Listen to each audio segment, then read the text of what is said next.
Rajan. We have two speakers with us tonight, Mr. Rajan Menon and Mr. Eugene Rumer. Mr. Menon is the Anne and Bernard Spitzer Chair in Political Science at the City College of New York. He's also a senior research scholar at Columbia University, senior fellow at the Atlantic Council, and a global ethics fellow at the Carnegie Council. Mr. Menon's work have been published by Newsweek, the Financial Times, the Boston Globe, the Washington Post, and the Huffington Post. He has also appeared as a commentator on NPR, ABC, CNN, BBC, and PBS. Mr. Eugene Rumer is a senior associate and the director of Carnegie Endowment's Russia and Eurasia program. Prior to joining Carnegie, he was at the U.S. National Intelligence Council. He has also served on the National Security Council staff at the State Department and has taught at the George Washington University and Georgetown University. Please join me in welcoming our two guests for the night.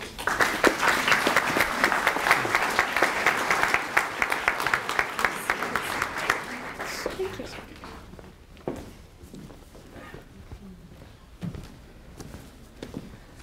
Well, wow. Thank you all very much for coming. One of my good friends, Michael Mandelbaum, who I understand is something of a local celebrity, has been before you many times and said you're going to have a large turnout and an incredibly enthusiastic audience, so I really appreciate your coming out. We'll try to make it as interesting for you as possible. I'd like to thank Chetana and the World Affairs Council of Houston for hosting not only this event, but something else I did on an entirely different subject yesterday. And let me tell you a little bit about why we wrote this book. It actually is a book that shouldn't have been written. If you've heard of the movie The Accidental Tourist, this is kind of like the accidental book. So in the spring of 2014, when the war, or the crisis in Ukraine, the war had not yet begun, erupted, we were approached to write a book on Ukraine. And my immediate reaction was to say, you must be out of your mind. For two reasons. One was this was still a moving target, and I'm not a journalist, nor is Gene. The other was that I had a book that I was writing at the time on an entirely different subject, and if I had put that on the back burner, which I ultimately had to do, my editor would not have been happy, and indeed was not happy. But the person who talked to me, whom I've known for a very long time, has a way of getting you to go from no to yes and being surprised. And so we embarked on this book, and I must say that collaborating with Gene he's a friend for many years, has been an absolute delight. Who is the book written for? Well, it's written for you. In other words, an academic, pointy-headed academic, people who like footnotes and obscure references and execrable language, could read it, although the language is not execrable. But we have in mind a dual audience. We would like certainly for specialists to read it, but we have in mind people like you. In other words, people who are engaged citizens of this country, who believe the US has a role to play, who are widely traveled. I've met people here who have a vast international experience, not surprising in a city like Houston. And so it's written for you who are opinion makers and voters and shapers of the national debate. If you look at the cover of this book, you can't see it from here, but some of you are holding it in your hand. There are two things about it that you'll notice. One is that it's blue and yellow. We had nothing to do with this, by the way. Even the title we didn't choose. The title that we wanted fell by the wayside for other reasons. It's a little ambiguous because the title is Conflict in Ukraine, but it continues Ukrainian conflict, and above it's Ukrainian conflict. And so, what's that? Some people have in fact cited the book incorrectly. The reason for that, and this will be a theme in the talk, is that there is a conflict in Ukraine between Russia and Ukraine, but there is also Ukraine in conflict. That is a country which is not decided about its trajectory, economically, politically, but especially the question of what is the appropriate balance between its relationship with Russia and its relationship with the world. If you read the book, Americans, we like our heroes and villains neatly divided. You won't find here a morality play. About 50% of the people who've read it said, oh, you're much too kind to the Ukrainians. The other 50% have said the obvious. We think maybe we've got it right. or the moral of the story is you can never please anybody. This is a very complicated story. Nobody comes out looking like a Boy Scout or a Girl Scout. There is a good deal of stupidity, missed opportunities, greed, avarice, plenty of blame to go around. And so this is not a Manichaean book of good versus evil. So let me go back to the title, Conflict in Ukraine.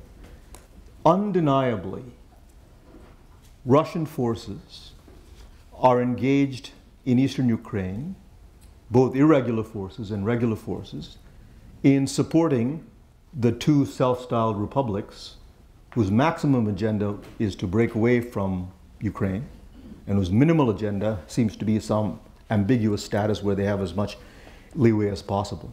When we've met Russian academics and former officials, we've said to them, you cannot come to the United States and with a straight face make the argument that there are no Russian troops there because there are photographs of this being the case. And you have to understand that the crisis has really changed the degree of trust that there is in Russia. So there is, without question, a war between Ukraine and Russia. The people fighting in the east, even the irregulars, are not lumberjacks and backwoodsmen and farmers who suddenly left their pitchforks on the ground and ran and decided to drive tanks. That's absurd, right? There's no question. What does not get enough attention, though, in, dare I say, the mainstream accounts, to use a cliche, is that there is a conflict within Ukraine itself. And for this, you need to know a little bit about Ukrainian history. And when I say history, often my students' eyes glaze over, so I promise to be brief. Mr. Putin is often quoted, Vladimir Putin, the president, as saying to the Ukrainians, you know, we're one people. Now that sounds like a very magnanimous and generous statement, right? But to them, it implies an erasure of their existence, the refusal to recognize them as a separate people. Indeed, it is not uncommon to hear people, including Mr. Putin, having said that Ukraine doesn't really exist as a country, or it has really no history, right? Well, that's not true. It has a history, but the history of Ukraine is partly responsible for this internal dissensus, lack of consensus that I spoke about. So what I mean is this. Ukraine is an assemblage of pieces which belong to very different states or empires. So if you wanted to list east of the Dnieper River, N-E-P-R is now the preferred spelling, these lands were part of Russia since about the 17th century. But the rest of Ukraine, other parts of it, were ruled variously by the Ottoman Empire, the Polish-Lithuanian Commonwealth, interwar, that is between World War I and II, Poland, Czechoslovakia, Hungary, the Habsburgs. The result is that Ukrainians have lived in different cultures and different political traditions. They have different backgrounds. And so it is not surprising that when it comes to the question of what ought to be the national identity of Ukraine, how should Ukraine's history be told? So the famine in the 30s that occurred under Stalin's watch in Ukraine, was it a famine created by the incompetence of the Soviet government that was collectivizing, i.e. bringing agriculture into state control, or was it a genocide? Ukrainian nationalists even have a term now called the Holodomor, the killing by hunger, right? The resonance that connects it with Holocaust, by the way, is not accidental. Was Stefan Bandera, the nationalist who cooperated for a time with the Nazis, a Nazi collaborator? Or was he a Ukrainian patriot who was doing the best he could to try to liberate Ukraine by making a pact with the devil? I could go on and on. History is contested. What ought to be the language of Ukraine? Should it be just Ukrainian? Should it be Russian and Ukrainian together? Should people in different areas ought to be able to decide? What should be Ukraine's foreign policy? Is it fundamentally a country that, because it's fated to live next to Russia, ought to tilt toward Russia and have a special relationship? Or ought it to, and this is particularly the belief in central and western Ukraine, as you go westward in Ukraine, the degree of nationalism and antipathy for Russia, it's a gross generalization, tends to increase. Should it really be a European country whose true destiny is, if not to join the EU, than to have more and more to do with it. So what I want to say to you is that you ought to pay attention, and we certainly do in this book, to the conflict within Ukraine, because without that, Mr. Putin could not have acted. There are certain characteristics that Ukraine has that made it possible. So to give you an example, the province of Crimea, which, as you know, after a referendum was then seized, annexed by the Soviet Union, one of the reasons it was possible to do that, quite apart from the fact that the Russians have a naval base there, right, is that it is the only Russian majority population, province, excuse me, in Ukraine. Why is it that in eastern Ukraine, the separatists have a social base? It's completely wrong to think of them as fighting with guns and that nobody supports them. That's just not a fact. Why is that? It's because although only 2/5 of all Ukrainian citizens are Russians, fully 4/5 are to be found in the East, right? So the kind of country that Ukraine is and the divisions that exist within it are very much connected with the nature of the war. What are the major problems facing Ukraine? Most people focus on the war and the possibility that the second shaky ceasefire could fall apart, which it may, because many provisions have not been carried out and the underlying political issues have not been decided. What ought to be the relationship between this area that wants to break away and the Ukrainian authorities? Should Ukraine be a federal system? Should it be something else, right? That war could start. Many more people could die. So about 6,000, give or take, have died. About 800,000 people are internally displaced, IDPs, and roughly the same number has sought refuge in other countries, the vast majority in Russia. So there is a war, a humanitarian crisis, and destruction and devastation in a city, for example, such as Donetsk, where I was not long ago, that will be very, very hard to clean up and to resuscitate. The point being that there is an organic connection between the war on the one hand and the economy on the other. Okay? The longer the war continues, the worse Ukraine's economic position becomes. So peace is necessary and a durable ceasefire is necessary, not just to prevent people from getting killed. That's a very good reason to have it. But it also is necessary to prevent Ukraine's economy from going into the tank. Now let me turn to the economy. Ukraine could very well default. It has in its treasury at the moment $5 billion worth of foreign exchange. That's from about 30 to 40 billion about 12 months ago. What it has now is enough to cover about 1.5, maybe 2 months worth of imports. It owes about $6 billion in the next year and a half to various creditors from the outside. The bond markets are reacting so that Ukraine's bond prices have gone up significantly. That's one problem, right? They could default on their debts. The second problem is that the value of their currency, the hryvnia, has collapsed. Now, when countries' currencies collapse to that degree, when they fall a little bit, you say that's good because it's good for your exports. When they totally collapse, you're in big trouble. And one mechanism, one macroeconomic mechanism that countries use is to raise interest rates, right? So here's the story. Ukraine raised its interest rates in the last quarter of last year from 14% to 19%. In the first 3 months of this year, it raised it to 30%. 30%. Now, imagine what that does to the prospect of investment, which this economy desperately needs, but imagine what that does to the capacity to generate purchasing power, that is, people spending money. So there's a very big problem. Now, people say, well, this is all well and good, but the Ukrainians have a lot of smart people in their cabinet, you know, people with degrees from the University of Chicago and whatnot, and Mr. Poroshenko, a former oligarch, by the way, is an enlightened leader, and so is his Prime Minister Arseniy Yatsenyuk, and they will reform their way out of this. Well, here's the problem with reform. To say that a reform will, in the long run, give you prosperity overlooks the problem that, as Lord Keynes put it, in the long run, we're all dead. It's the short run, right? What happens in the short run? So in the short run, what do reforms mean?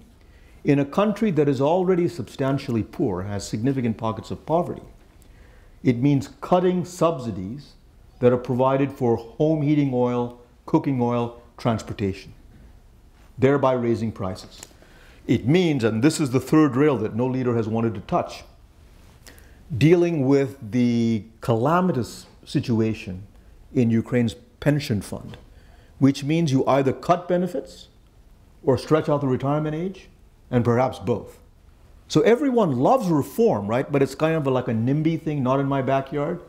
Reforms are great as long as I don't have to put any skin in the game and suffer for it. So the question is, can a government that has no purchase in the East and has only recently taken power, does it have the political capital to expend to push through reforms which in the short run are going to bring pain?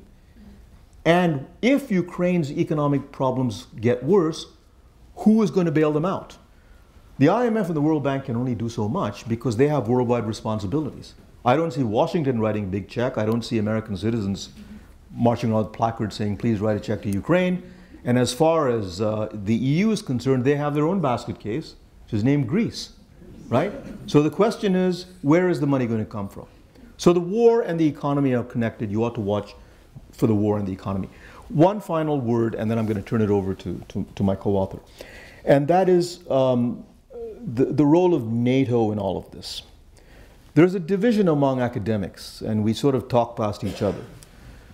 Was the expansion of NATO at the end of the Cold War something that, whatever our purpose may have been, communicated to the Russians that despite whatever we may have said, the Cold War was not in fact over? Now think of yourself as a Soviet citizen who remembers a generation when NATO meant the epitome of the Cold War. It was the alliance organized to fight, if necessary, the Soviet Union. The Cold War ends and we tell them everything is fine, you know, we love you to death, you're part of the West, we formed this Russia-NATO coalition, and then we began marching NATO eastward. If one were a Russian, would one see that in a benign way? Think of the opposite. Had the Soviets, quote, won the Cold War, and they extended their equivalent of NATO, the Warsaw Pact, into this hemisphere, right? And said to us, oh, the Cold War's over, we love Americans, and you know, we're just doing this because Guatemala and Honduras, they want to join this alliance. I don't think we would have stood for it for a minute, nor seen it as benign. We discuss NATO expansion a good deal in this book, but our argument is not, because sometimes it's mistaken for being the case, that NATO expansion caused the crisis. There are many moving parts in this book, and many things brought us to where we are, but there's no question that the expansion of NATO, the worry that Ukraine, whatever it may say today, might become part of NATO, and the worry that the so-called association agreement, you may remember that at the end of last year, or the year before, I guess, when the then President, end of 2013, when President Yanukovych, who since fled, he of the bathtubs with golden faucets, right? Terrible taste the man had. You can't buy, you can never buy taste. He backed out of this association agreement with the European Union. Mr. Putin gave him a significant loan. He decided that he was going to go toward Russia, right? Now you might say, well, why were the Russians so freaked out over an association agreement? As with NATO, they never saw the association agreement purely as an economic transaction. They believed that it would invariably have geopolitical consequences, which would mean that a state that was next door to them would orient itself in a different direction. So, to sum up, watch the economy, watch the war, stay tuned for the debate that I haven't spoken about on whether, if the war resumes, we, the US, ought to arm Ukraine. Both of us have very definite views on that, and we won't be shy about sharing them. But I'll leave it at that and turn it over to Gene.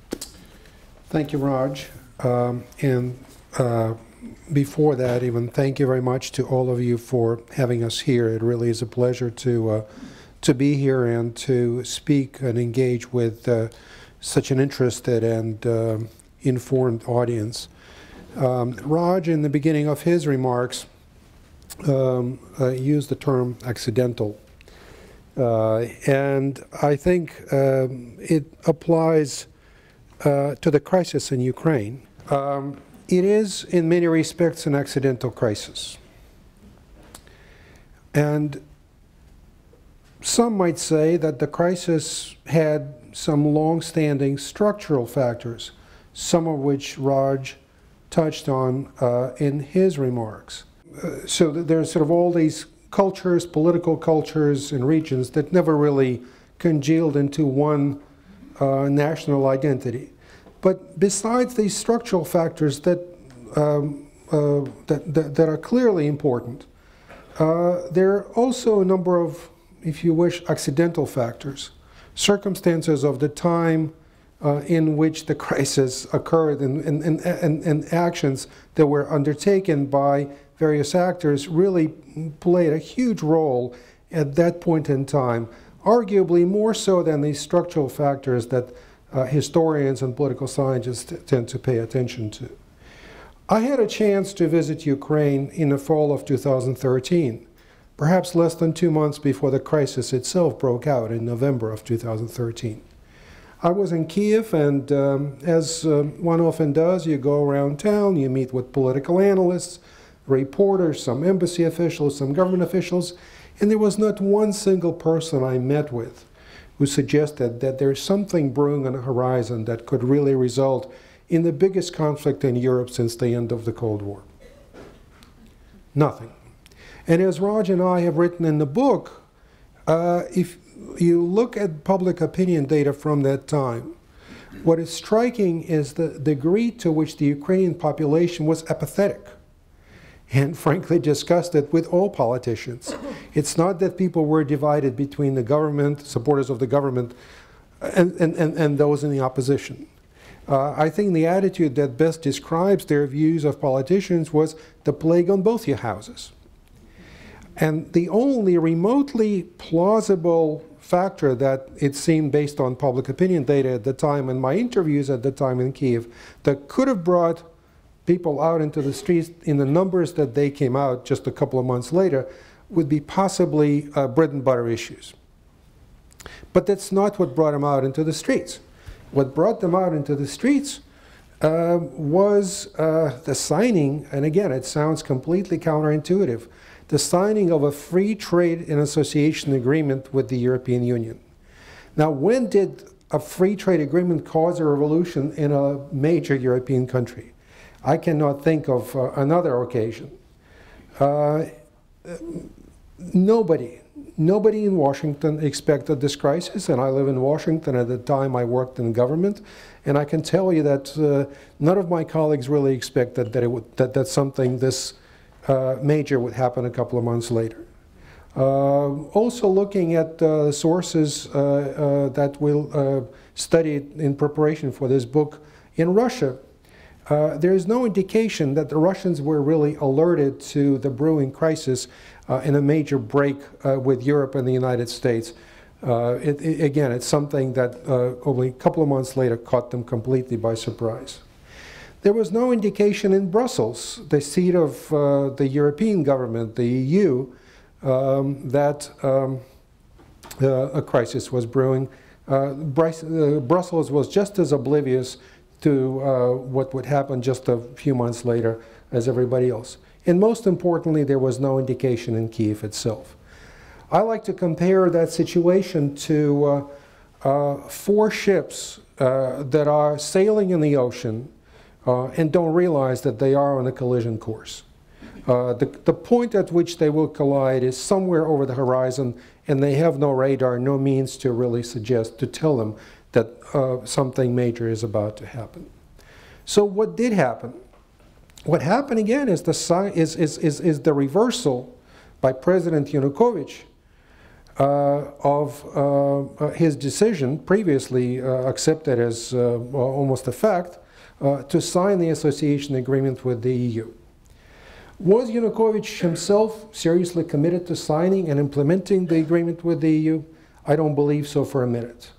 I believe that he was committed to pursuing the course that he had been on for some time, of navigating between Moscow and Brussels in the hope of gaining maximum economic financial advantages from both, and ultimately not really signing a deal with either, because Moscow at the time was pushing him to sign a counter deal to the association agreement called the Customs Union.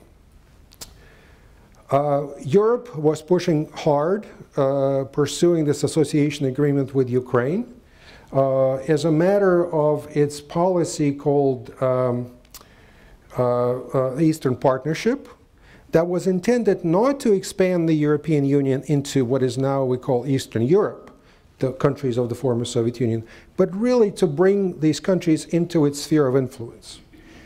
And Europe treated this issue not really as a geopolitical matter, as a sphere of influence, if you wish, but something that European governments wanted to construct by expanding their values and norms, and to make that region more friendly to European businesses and political practices. The problem with European policy at the time is that basically Brussels had outsourced the negotiating of that agreement with Ukraine to two prominent Eastern Europeans, well, one Nordic, one Eastern European, the foreign minister of Poland at the time, Radek Sikorski, and also at the time foreign minister of Sweden, Carl Bildt, both known for their fairly critical views of Russia. And in Russia, this was viewed as nothing short of a geopolitical expansion of the European Union, but the Russians, in their sort of typical manner, were not really taking the association agreement very seriously. So there is a contradiction internally in what the Russians were doing and saying, but really they didn't wake up to the possibility of Ukraine signing the agreement until quite late in the game.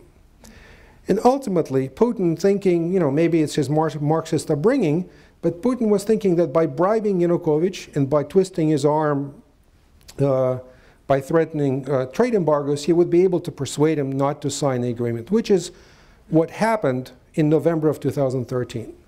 What happened from that point really is a series of coincidences, and again, the series of accidents that led to a major crisis in East-West relations. Putin bribed Yanukovych with the offer of $22 billion in assistance, which Yanukovych desperately needed. Yanukovych made a 180 and said, I'm not signing the association agreement, I'm postponing it. And hundreds of thousands of people go into the streets of Kyiv to protest. And this was really completely unexpected and stunning to all of us. I was working, as I said, in the government at the time, and it was a very moving, if you wish, romantic moment when you see hundreds of thousands of people demanding their right to be part of Europe, to embrace European values. There was something very genuine about that. Unfortunately, this is something that Washington was really not prepared for at the time.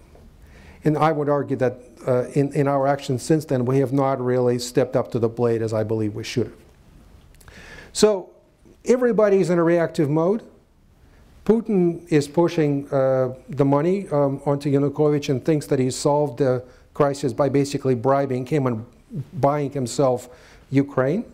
But the people of Ukraine are not accepting it, and the demonstrations are not subsiding. Yanukovych tries to put down the protest by force, but it backfires and brings out more people into the streets of Kyiv and other cities. And the crisis continues. The United States, as we often do, sides with the protesters because these are the people who, after all, have embraced the European norms of democracy and market. But again, we're not doing a whole lot to support the uprising in Ukraine. So one thing leads to another. The Russians view this as an American-inspired uprising. Yanukovych is trying to appease all sides and ultimately is failing at both. and the people continue their protests.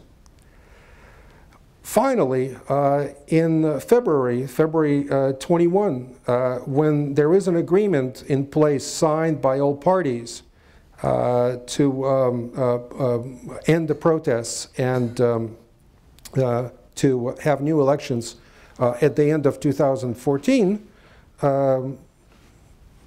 yes, 2014, the people of Ukraine basically don't accept it. And Yanukovych flees. It's a move that surprised everybody. And again, this crisis continues to escalate from that point on. What happens? Putin, I'm sure, I mean, I haven't talked to him, I don't know this for a fact, but I imagine that Putin was just as surprised by Yanukovych's failure to put down the uprising and flee. And the most logical and natural thing at that point for someone like Putin is not to use soft power, not to accept what's happening on the ground in Kiev, but to use force. And what does he do?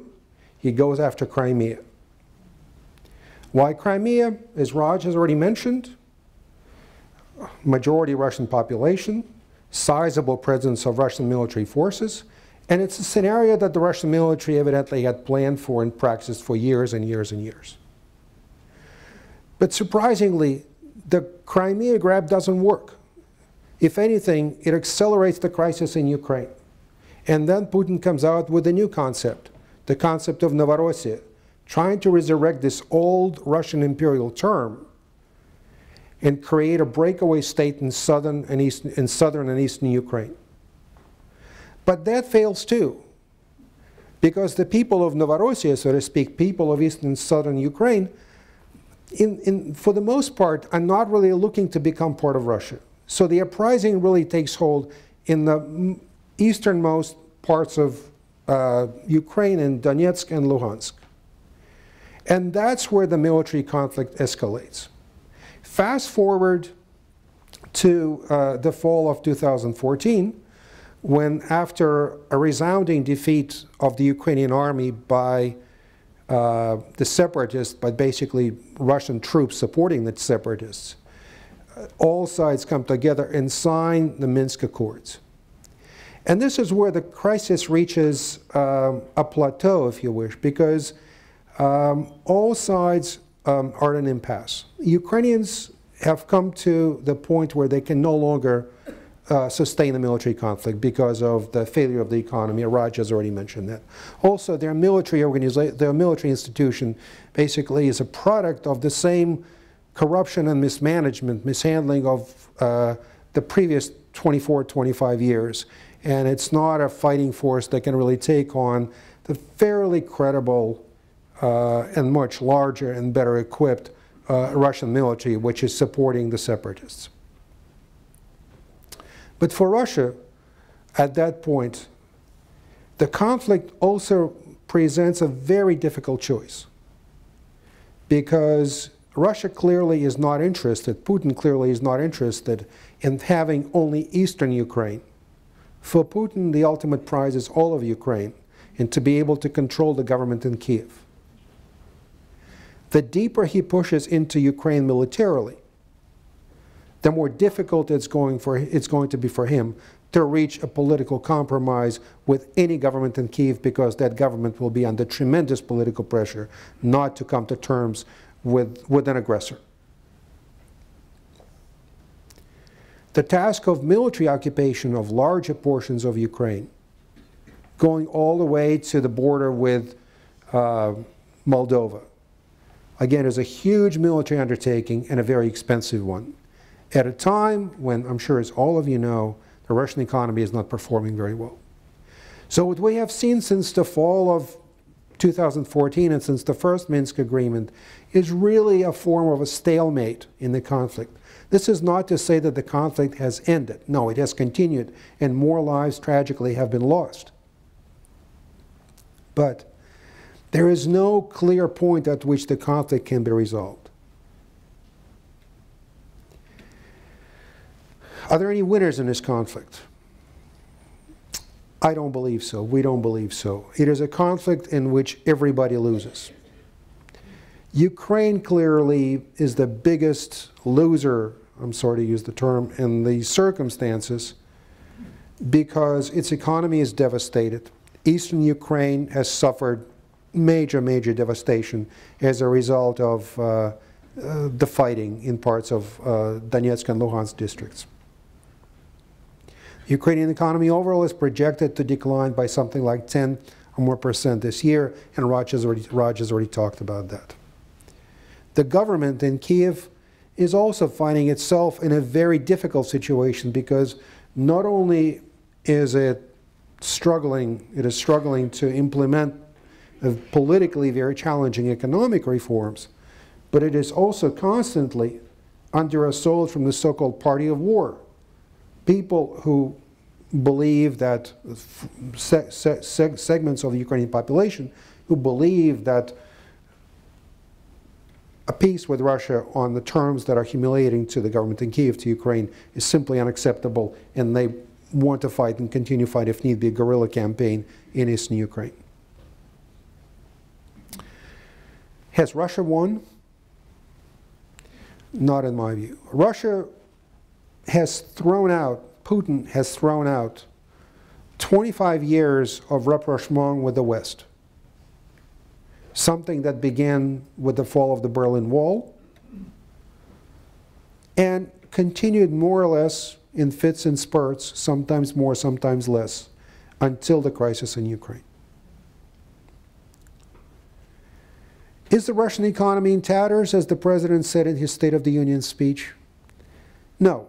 And frankly, if you bet on the Ukrainian economy to collapse first, or on the Russian economy to collapse first, Ukraine clearly is the odds-on favorite to collapse sooner. But don't forget that still Russia is a country that in the first decade of this century experienced 7–8% growth. And that's the benchmark against which other expectations are measured.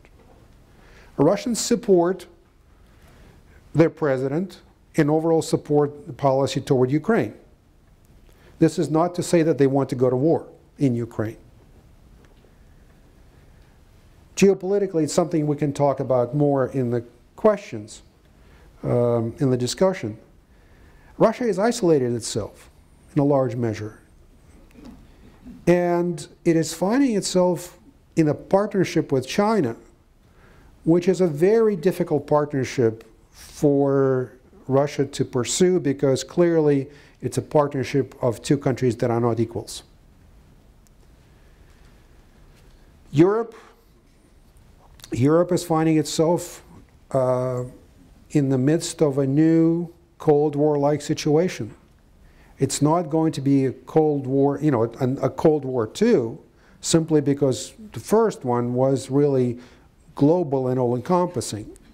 I don't believe that the consequences of this war will reach beyond the European continent and the Eurasian continent. But the alliance, the NATO alliance, is talking again about rebuilding its military capabilities, about deterring Russia conventionally, about increasing NATO members' defense spending to 2% of their GDP, which very few of them do, and reversing the posture of the previous 25 years that was built on the assumption that Europe eventually would be whole, free, at peace with itself and its neighbors, with Russia acting as the easternmost pillar of European transatlantic security. That is not in the cards for a long time, for the foreseeable future. What do? I don't think anybody really has a clear plan at this point.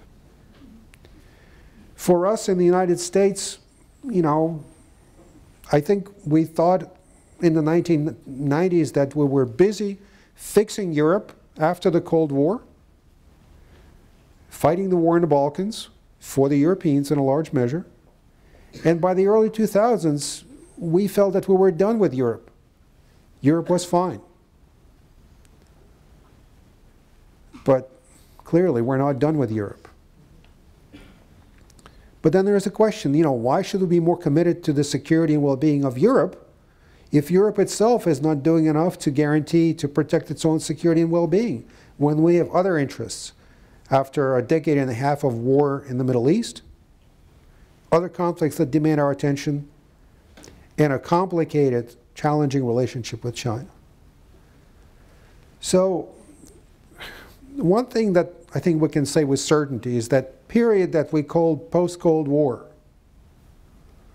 that's over. Where we're now, it's not clear to me. It's not really something that we have arrived at with a clear answer at the book. But clearly it's something for all of us to think about. And perhaps it's good. You know, I usually say, you know, I think and say that the onset of the presidential campaign in our country is not good for a reasoned conversation about foreign policy, that things tend to get polarized and heavily politicized. That said, maybe it's a good thing, because at least we can debate some of the major questions in our foreign policy as the campaign gathers steam. And maybe we'll arrive at a conclusion that will be, you know, sane, reasonable, take us in the right direction. So I'll end on this optimistic note. Can I just say, can I indulge your patience, just make one comment to close this out, and to go back to the title. So there's also a subtitle. It's called Conflict in Ukraine, Unwinding of the Post-Cold War Order. And I think it's a good place to pick up where Gene left off and tie the ribbon up. What do we mean by that? When the Cold War ended, we went through various phases in our relationship with Russia. There was the belief in the 90s that Russia stood a decent chance of becoming a market economy and a democracy.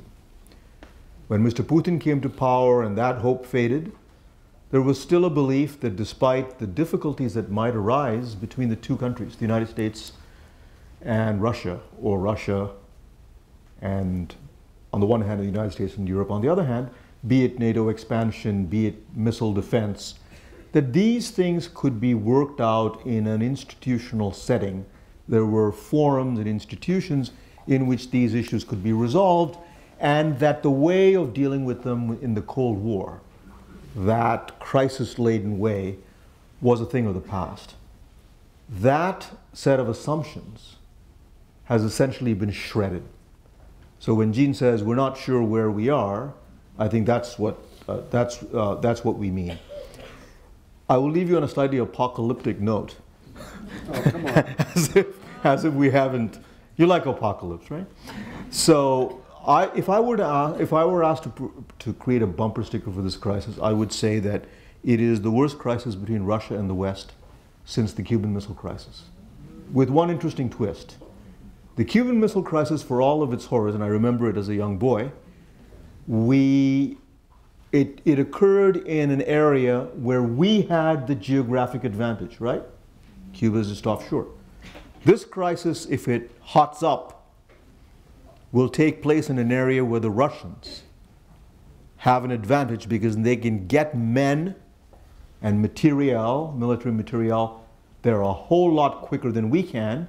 And because the graph of American military presence in Europe goes like this, there was the assumption that everything is fine now, and because of the pivot to Asia, which is important because China is becoming a complicated country, shall we say, for us, the firepower for doing anything is not there.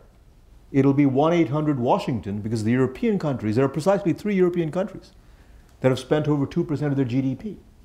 And I think that things have changed in this country. During this election, I think you will see an electorate that begins to ask the question about why is it that a continent, the EU, that has GDP larger than ours, cannot do more for its own defense?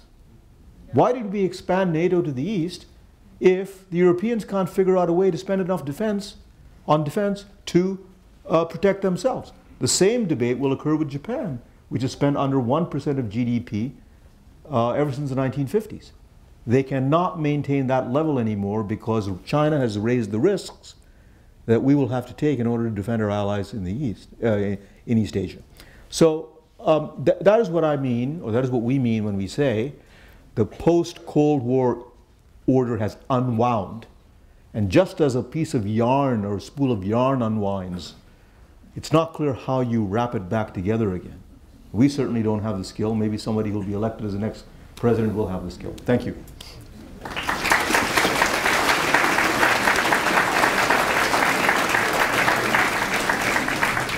So, stop. collecting question cards. I'll start off with a few. You, Mr. Menon, mentioned that you both had a view on possible U.S. engagement in the conflict, whatever capacity that may be in. Will you please both expand on what your views are? Okay. Yeah, go ahead. So, no, I just spoke. You go. Okay.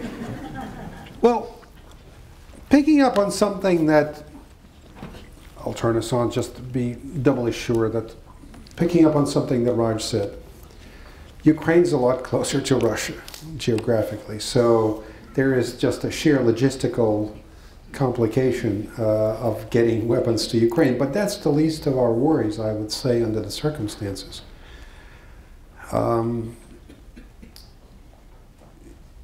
Russia clearly has a lot more invested in Ukraine, and Russia is prepared to escalate the conflict as it has done time and time again throughout the past year and a half or so. Ukraine is important to us, but it is important to us as a matter of principle. For Russia, it is, one of those things for which it is prepared to go to war. So there is the asymmetry of commitment, stakes that we have. Let's say we send defensive weapons, as some of our colleagues in Washington have advocated, although, speaking for both of us, I would say we don't know what a defensive weapon is. If it kills, defensively or offensively. But let's say we send some to Ukraine. How will the Russians respond? The Russians will escalate. They'll do something in response. Be sure of that. Are we prepared to escalate? Are we prepared to move up the escalation ladder the same way, match Russia one for one and do one better? I don't believe so. So in the absence of a commitment to Ukraine that would warrant our willing to go to war there with our boots on the ground, I would say prolonging the conflict or fighting Russia to the last drop of Ukrainian blood is something that we should not be doing. I'm okay. So we are both in agreement that arming Ukraine, I think it's a bad idea across the board, but I think it is also both a moral disservice to Ukraine, and I'll explain what I mean in a minute, as well as a strategic disservice. So I was once involved in a debate with someone who said I was totally wrong to ask the question that Gene just asked. Well, what happens if we send weapons and the Russians escalate? He said, why do you ask that question? Because all we need to do is send Ukraine weapons and things will go well from there. That's the plan. That's the hope. And I said, well, the hope is not a strategy. First of all, there is in effect no Ukrainian army. The Ukrainian officer corps below the level of, say, colonel is so disgusted with the upper level officer corps who can neither direct a war nor get their fingers out of the till, that there is a serious civil-military tension between the military and the political system in Ukraine. The Ukrainian army is in such bad shape that about 36, maybe more, militias, private militias, funded by oligarchs, are engaged in the fighting. How do we know that weapons that we send will go into the hands of the people that we intend them to go to, because this is a messy battlefield in which there are Russian regulars, Russian irregulars, criminal gangs, and so on. There was a humiliating Ukrainian withdrawal, although the Ukrainian president called it a heroic tactical decision. It's like saying that the Titanic decided to make a sudden stop. He said, we withdrew. It was the Battle of Debaltsevo. During the Battle of Debaltsevo, during the withdrawal, because we'd already sent some arms to Ukraine, 2 counter-battery radars. Counter-battery radars are radar systems that detect at a very far distance the location of artillery and then take out artillery, which is why the distinction between offensive and defensive makes no sense. Depends on if you're on the business side of the weapon or not, right? They disappeared. So 2 American counter-battery radar systems have disappeared. Well, counter-battery radar systems don't just disappear. They're pretty substantial pieces of equipment. It's kind of hard to lose them, right? I mean, you can lose your umbrella or something like that, but not a counter-battery radar that easily. But the fundamental question is, you know, as I wrote in an op-ed piece, if plan A is to arm the Ukrainians, which Ukrainians are you talking about? Are you talking about the military, or are you talking about these warlord armies? And what if the Russians escalate, which they absolutely will, and there's a military collapse? Do we say, oh, well, we tried plan A and that's it, Ukrainians are on their own?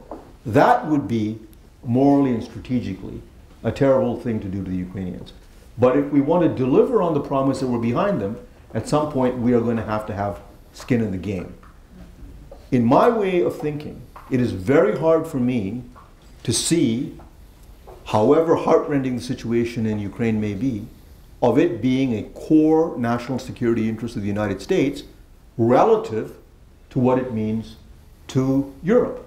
There's a friend of mine who says that between a dramatic shift in the balance of power with Russia gaining and a better outcome stands Ukraine. I think that's sheer hyperbole. I mean, I don't see it that way, and I don't think there's public support in this country to get into some kind of a conflict with Russia in a very distant area of the world on behalf of Ukraine, no matter how much one may like Ukrainians. I happen to like them.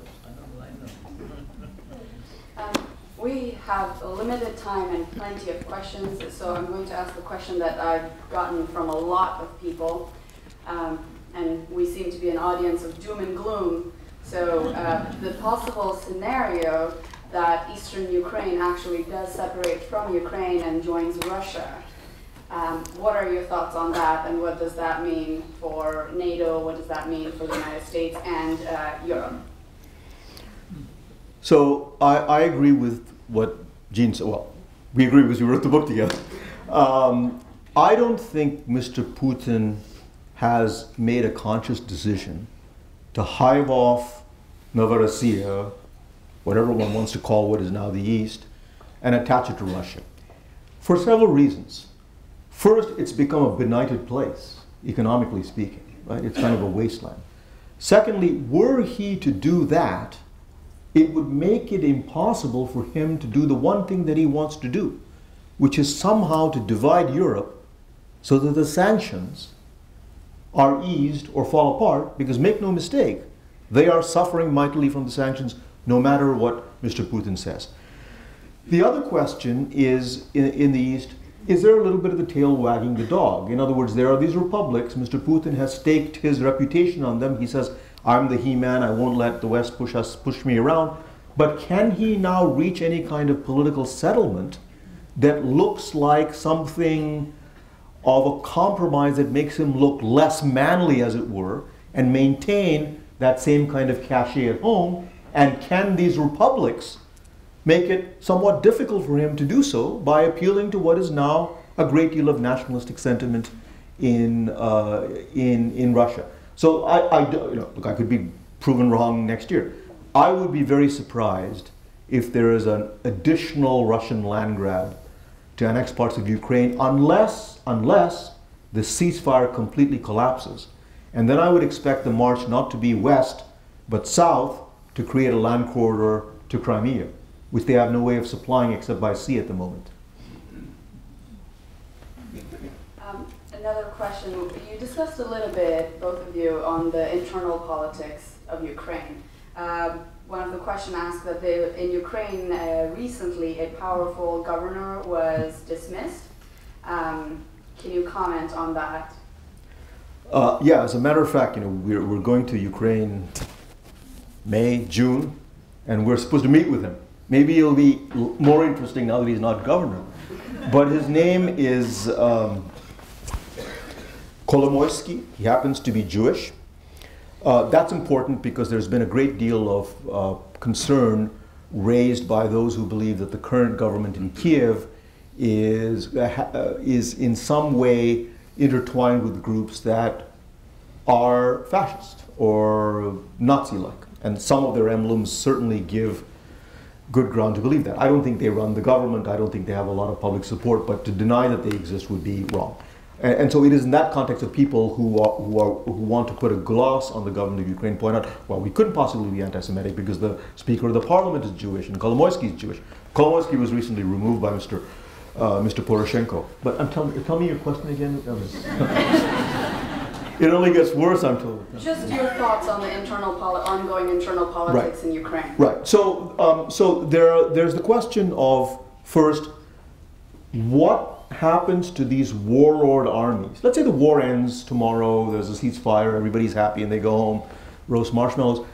Will these warlord armies say, we now achieved our goal, we're going to lay down our arms and we are going to become ordinary Ukrainian citizens, or we want to be folded in the Ukrainian army? That's one scenario, it would be nice.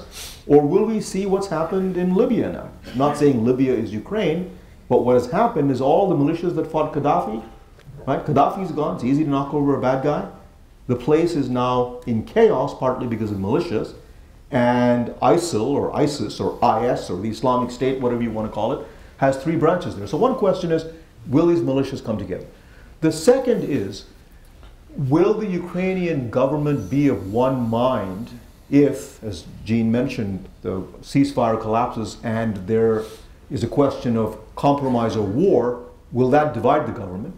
And the third question is, does it have the political capital, as I said, to pursue reforms that the West, the EU, the United States, the World Bank, the IMF demand as a condition for getting money? Can it hold together? And finally, will this be, and it may not be, and I, for one, hope it's not, because the Ukrainians should succeed and they deserve to succeed. Will this be a replay of the Orange Revolution? Do you all remember that? It was this great period of euphoria, of democracy in Ukraine, Ukraine becoming part of the West. And what happened? The guys who led the revolution began to fight like cats and dogs, destroyed their political credibility, and created great disillusionment, and paved the way for Yanukovych to be elected in a democratic election, certified as such by EU observers. So these are the questions to which there are no answers, but these are the things to watch for. Yeah, there is microphone, yes. I have 3 microphones at once. Over the past 24 years since independence, Ukraine basically emerged as an oligarchy. Kolomoisky is but one, the most prominent, the most visible oligarch. But he's not the only one. And as a class, oligarchy is still alive and reasonably well in Kyiv. They own political parties, they own major assets, and based on reports that we get in even newspapers, they get together sometimes and make major decisions, sort of like heads of major mafia families. This hasn't gone away. Poroshenko, in fact, is one of them. And the biggest challenge he's facing is really transforming the system of oligarchic capitalism and the political system that is fused with it into a more competitive economy and political system. So, you know, think about all of that in addition to pursuing the reforms of the military, of the political institutions, of the judicial system, and all that. It's tall order. So I think he deserves all the help he can get. Whether he will get it is an open question. And by the way, I don't believe that Kolomoisky is finished for a minute.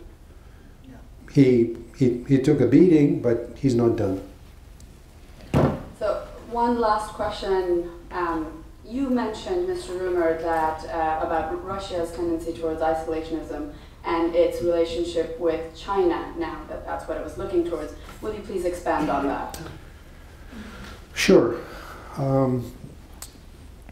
In Russia, this first part, isolationism, takes a peculiar form, and it is fused with a significant domestic political shift that has been taking place in Russia for some time, since Mr. Putin's return to the presidency in 2012, which followed major protests in Moscow, as many of you probably remember. Hundreds of thousands of Muscovites went out and demanded great openness of the political system and more competitive elections. Those protests were embraced and endorsed by the West. And I think it's the view of most people watching Russia, is that that had a profound effect on Putin. And since his return, he's embraced or put forth a fairly aggressive vision of Russian nationalism, or anti-Western vision of Russian nationalism, whereas someone like Boris Yeltsin was able to come up with a fairly benign version of Russian nationalism that was anti-imperial and integrationist with the West. Putin has been pursuing a very different line, occasionally endorsing lines such as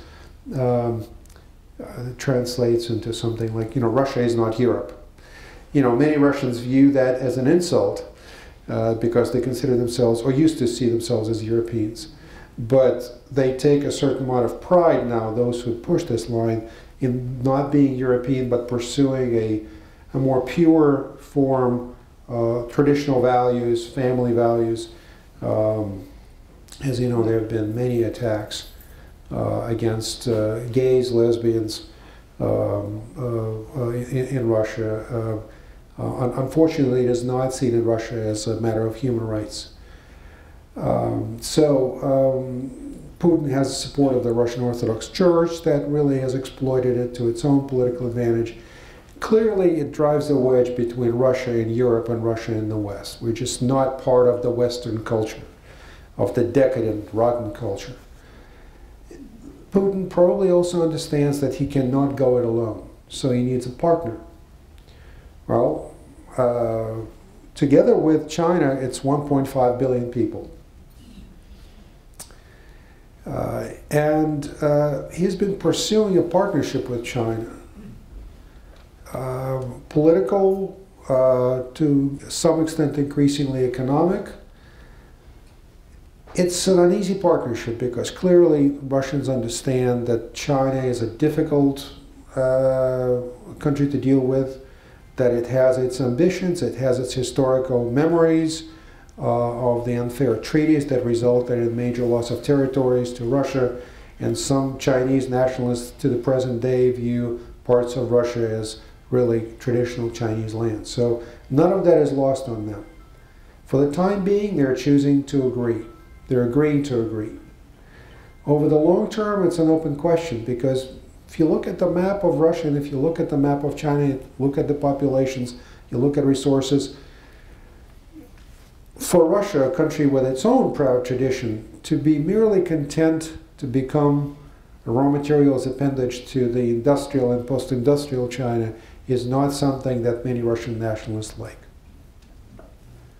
So for the time being, it's a partnership of convenience, I would say. An important one from which both countries derive a good deal of political capital and economic capital. China is gaining important economic advantages in dealing with Russia. Russia is gaining political advantage by being able to stand up to the United States in partnership with China on major global issues and declare that it is a player on the same level as China and the United States. We'll see how it ends.